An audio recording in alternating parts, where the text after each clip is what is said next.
কিশোরগঞ্জের হাওড় সহ ৯ উপজেলায় নদী ভাঙন রোধে তীর প্রতিরক্ষা দেয়াল নির্মাণের কাজ করছে পানি উন্নয়ন বোর্ড।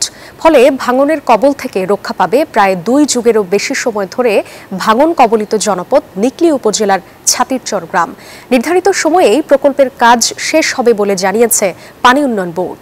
টিটু দাসের তথ্য ও চিত্রের ডেস্ক রিপোর্ট। কিশোরগঞ্জের নিকলী উপজেলার ছাতিরচর ইউনিয়নের ছাতিরচর গ্রাম। ঘোড়াউত্রা নদী তীরবর্তী এ জনপদে ১৫,০০০ লোকের বসবাস। ২ যুগেরও বেশি সময় ধরে ভাঙনের কবলে বিলীন হয়ে গেছে গ্রামের ১.৫ কিলোমিটার এলাকাসহ প্রায় ২,০০০ বাড়িঘর। জেলার ৯ উপজেলায় ভাঙন রোধে ২০২৩ সালের জুলাইয়ে নদীর তীর প্রতিরক্ষা দেয়াল নির্মাণের কাজ শুরু করে পানি উন্নয়ন বোর্ড। এর মধ্যে নিকলী উপজেলায় ৩.৫ কিলোমিটার, অষ্টগ্রামে ৪.৫ কিলোমিটার, ইটনার প্রায় ৩ কিলোমিটার, মিঠামইনে ১.২ কিলোমিটার, বাজিতপুরে প্রায় ২ কিলোমিটার, পাকুন্দিয়া ১.৩ কিলোমিটার, ভৈরবে ১.২ কিলোমিটার সহ ৯ উপজেলায় ১৭.৩৮ কিলোমিটার নদীর তীর প্রতিরক্ষা দেয়াল নির্মাণের কাজ চলছে। এতে খুশি নদী তীরের বাসিন্দারা। বান্ডেল থাকলে প্রতি সেনমানিতে টাকা বাঁচবে। বিকাশ সেনমানি বান্ডেল কিনে জিতুন প্রতি লেনদেনে। আমরা ছোট সময় থেকে ভাঙ্গা এখন তো আমরা অনেক আন্দোলন করছি, আমরা কোনো সুখ সুবিধা পাইছি না।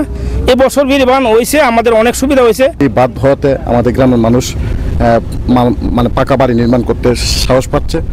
সব দিক দিয়ে মানুষের একটা স্বস্তি ফিরে আসছে। আমার পাশে যেটা এটা আমার বাড়ি, এখন তো মোটামুটি আল্লাহ রাখলে তো একটা আশা আছে যে একটা ঘর করে থাকতে পারবো।